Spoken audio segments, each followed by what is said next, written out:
नमस्कार, मारवाड़ी मीडिया आप देख रहे हैं। चलिए एक नजर डालते हैं प्रदेश की आज की बड़ी खबरों पर। शुरुआत करते हैं सबसे बड़ी खबर के साथ। कोरोना की दूसरी लहर का कहर अभी थमा ही नहीं कि एक और मुसीबत आ खड़ी हुई। इस मुसीबत का नाम है डेल्टा प्लस। दरअसल कोरोना वायरस अब लगातार स्वरूप बदल रहा है और उसी का नतीजा है कि डेल्टा प्लस वेरिएंट के अब तक देश के 3 राज्यों में 30 से ज्यादा मरीज सामने आ चुके हैं। वैसे आपको बताते चले, देश के ज्यादातर राज्यों में दूसरी लहर के चलते लॉकडाउन के ताले अब खुल गए हैं। जिंदगी पटरी पर लौटती हुई दिखाई दे रही है, लेकिन साथ ही में बाजारों और सड़कों पर भीड़ भी बढ़ने लगी है।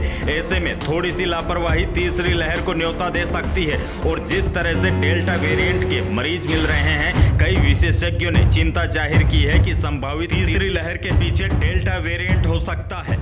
मीडिया रिपोर्ट्स के मुताबिक कुछ विशेषज्ञों ने डेल्टा प्लस वेरिएंट पर कुछ दवाओं या वैक्सीन का असर न होने की भी बात कही है, लेकिन फिलहाल डेल्टा प्लस वेरिएंट को लेकर रिसर्च जारी है और इसे लेकर सरकार या इससे जुड़े अन्य संस्थानों की तरफ से इस तरह की औपचारिक जानकारी नहीं दी गई है।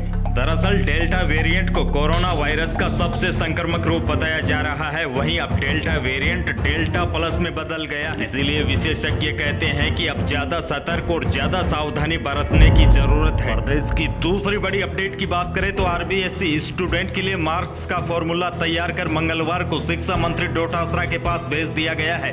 इसमें पिछले 2 कक्षाओं के मार्क्स के आधार पर 10वीं और 12वीं के नंबर दिए जाएंगे। अगर कोई स्टूडेंट नंबरों से संतुष्ट नहीं होता है तो राज्य का शिक्षा विभाग स्टूडेंट का एग्जाम भी लेगा और कॉपी चेक होने के बाद मार्कशीट देगा। वहीं प्राइवेट फॉर्म भरने वाले किसी भी स्टूडेंट को प्रमोट नहीं किया जाएगा, बल्कि उन्हें एग्जाम देना ही होगा। आपको बता दें, सीबीएसई ने भी यही व्यवस्था की है, जिसकी पूर्ण पालना राज्य का शिक्षा विभाग करने जा रहा है। हालांकि इसको लेकर अंतिम घोषणा सरकार करेगी। प्रदेश की अगली बड़ी खबर, राजस्थान की सियासत से जुड़ी सबसे बड़ी खबर। राजस्थान कांग्रेस में राजनीतिक उठापटक में पायलट कैंप और गहलोत कैंप के विधायक अब खुलकर आमने सामने आ गए हैं। अब इस सियासी ड्रामे में 15 उन कांग्रेसी नेताओं की भी एंट्री हो गई है, जिन्होंने कांग्रेस की टिकट पर निर्दलीय और बसपा विधायकों के खिलाफ चुनाव लड़ा था और हार गए थे।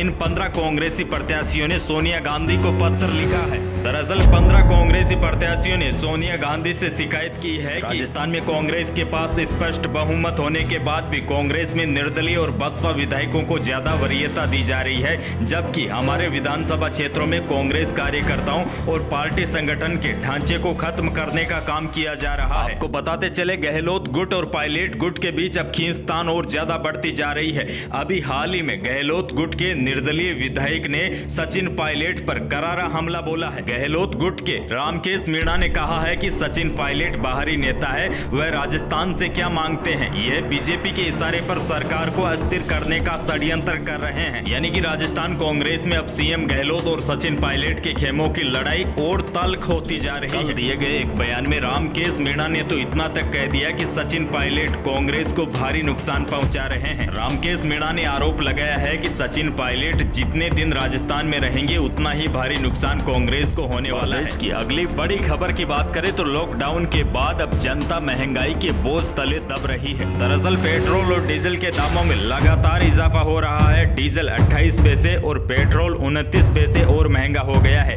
इसी के साथ राजधानी जयपुर में डीजल का दाम 97.27 रुपए प्रति लीटर पहुंच गया है और पेट्रोल का दाम 104.17 पैसे प्रति लीटर पहुंच गया है। एक और बड़ी अपडेट, अगले महीने से खाना पकाना भी महंगा पड़ सकता है।